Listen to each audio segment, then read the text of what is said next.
Hi, welcome to Box on the Box, Rock and Celluloid, Bot for short. I'm Edward Box. So, seismic event, I think, in film history today. Literally, my wife sent me a link on the BBC website about a couple of hours ago. The Broccolis have given over control of the James Bond franchise to Amazon. Really, I don't think we should be surprised in a way, but big shock. Obviously, as you've probably seen, I'm in a different location here. I'm actually at my office where I give my guitar lessons, so I was wanting to get this on the channel as quick as I could. But so basically it's been within the Broccoli family since 1961. Cubby Broccoli and Harry Saltzman formed Ian Productions, Dan Jack Enterprises as well, named after their wives, I believe. And then they, optioned the books. They couldn't get the option for Casino Royale, but they optioned all the other ones. And cinematic history was made.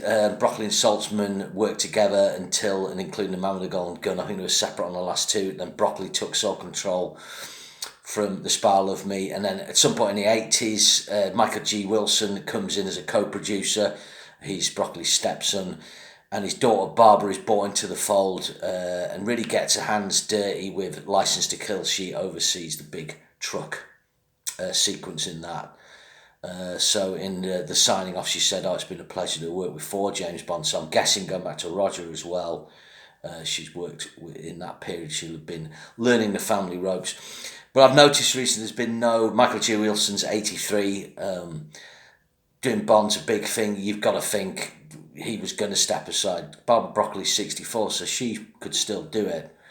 But I think it doesn't look like it's a family member who wants to take over. I think there's Michael G. Wilson's son is involved in it, but I didn't get the impression from what I read that he was ready to take over. But the main issue is with Amazon buying MGM. This is one of the issues with this. MGM's been a piss-poor performing studio for years. Bond's been its one thing that is a solid proposition, but the problem there is it kind of makes Bond vulnerable, really.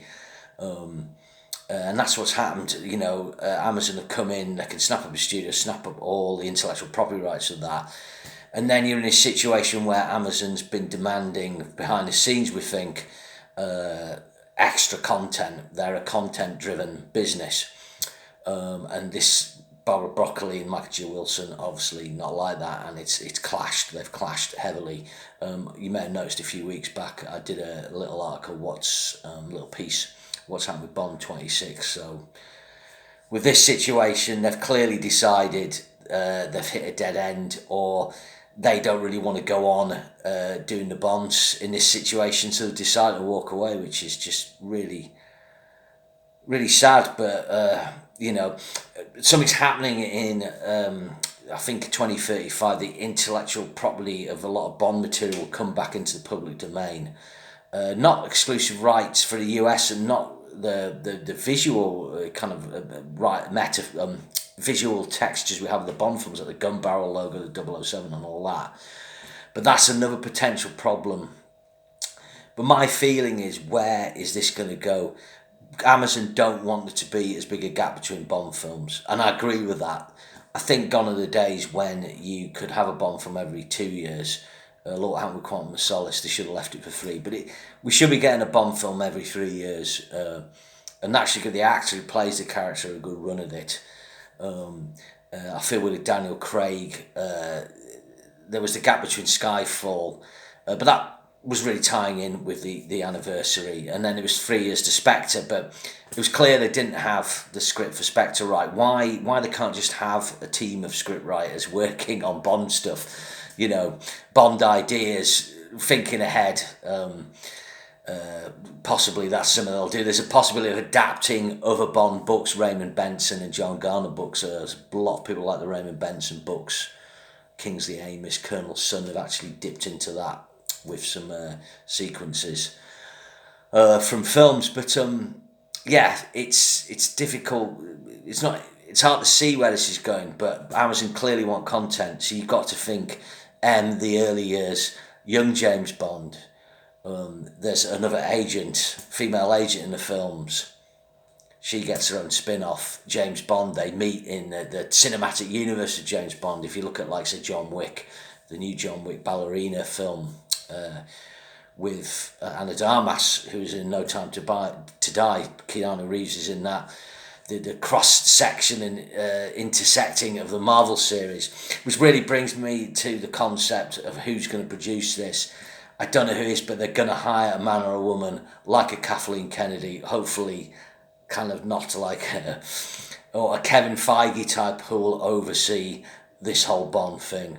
But they'll be very, very, very silly if they try and do too much stuff. I think Bond could maybe withstand some content things. But if you try and do too much and just exploit it, you will just devalue the whole cinematic experience of James Bond. But my feeling is Amazon won't do that. They will.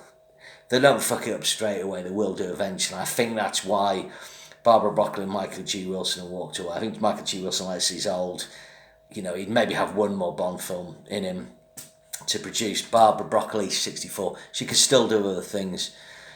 So I think one of the upshots of this, Amazon taking control of this, I think it puts Henry Cavill potentially in pole position. I'll explain why. Cavill has already done is the League of Extraordinary Something Gentlemen. He's already done that with Amazon. He has a relationship with them, with the Prime, as it were. If they want to turn around a Bond quickly that audiences like, Cavill, although he's a bit too old, he's still young enough, as I've said this before, to churn out a film every 3 years. So I doubt they'd have a film next year, but in 2026 I think he'd be 43, kind of same age as Dalton was. Then he could do another film, he'd be 46, 49, or another one 52. So potentially Cavill, and they could go, let's do a generic James Bond, where James Bond, has liaisons with women, uses gadgets, blows shit up, and topples uber villains. But my other concern is with streamers when they try to do these Bond things, and I'm thinking about Apple's the thing with Henry Cavill, Argyle, horrible CGI sequences. Has the person who takes this on, can they keep the discipline that was generally maintained by the Bond franchise to use real stunts, to have physical action, to not and try not to acquiesce to modern trends in the sense that Bond's Bond. This is that's a thing that troubles me. And someone understands Bond and how to bring it forward, but also how to kind of look at it in its traditional sense. There's always the option to go for a younger James Bond and they do the reboot thing. But in a way, if you think of content, you don't want a really young James Bond because you want to do young James Bond, don't you, stories? And middle-aged James Bond stories. Maybe they'll do one with Pierce Brosnan and Bond in old age. Maybe they'll do the 1960s. I don't know. A mate of mine on the line said, the budgets could be a problem. I can't remember his words, but I think that is an issue. No Time to Die cost about 250 million, as did Spectre. Now these, grossed about I think Spectre grossed about $880 million, but the margins on these are a bit tighter now with advertising the print. And with Amazon being a streaming service, well, there's that danger that they kind of go, all right, we just put this on streaming, very quickly to attract people to our service, or they do a kind of pay-per-view thing. And this is where I think there's been another clash probably, is the industry's changing and the Broccolis have always dealt in the pure cinematic experience of James Bond.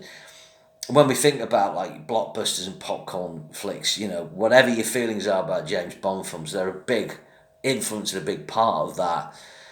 In terms of how we go to event films and the spectacle of that and the spectacle of the franchise. So these, I don't want to say dark days for Bond, but Bond, this will fundamentally change the James Bond films. There's no doubt about that. And I was thinking about it, really, there is a symmetry here. Basically, the Broccoli family, run it from Dr. No. Barbara took over, Mike G. Wilson, they did the end of the Brosnan era, the Craig era, and they killed him off in the 25th film, and they're probably thinking that, right, well, we killed Daniel Craig off, we kind of put a close on our take on James Bond in that way. So the book's open again, But when you look at something like Never Say Never Again, which obviously Amazon will have access to the proper Bond things like the gun barrel logo, the theme tune and that, the things which didn't have Never Say Never Again didn't have, which undermines it. But it's pretty fucking poor. And it's that thing when the Broccoli's, even when you've got a greatest actress Connery, when the people aren't involved who truly understand this thing, it can go spectacularly wrong. So yeah, I think it's a shame that they didn't get films out soon. Obviously, the No Time to Die thing, there was the pandemic, but a lot of that was pissing around with Daniel Craig. Daniel Craig, you drove from Spectre. After that, they could have cast another actor. They could have just gone for it. And they could have had a new James Bond film out in 2018, 2019, before the pandemic. And could have been continuing with that person now, with the second film after the pandemic and so on. But they got caught in a rut where in the last 10 years you've only had two James Bond films, Spectre and then No Time to Die. And I think that's caused problems. So, yeah, that's my take on things. I think expect James Bond content galore, or maybe not galore. Expect some kind of head honcho producer to oversee all this, male or female. Possibly, maybe, expect more announcements soon, but they've got a lot of work to do. Now this has happened, they've got to build it from the ground up. Okay, remember, share, subscribe, and I'll see you again soon.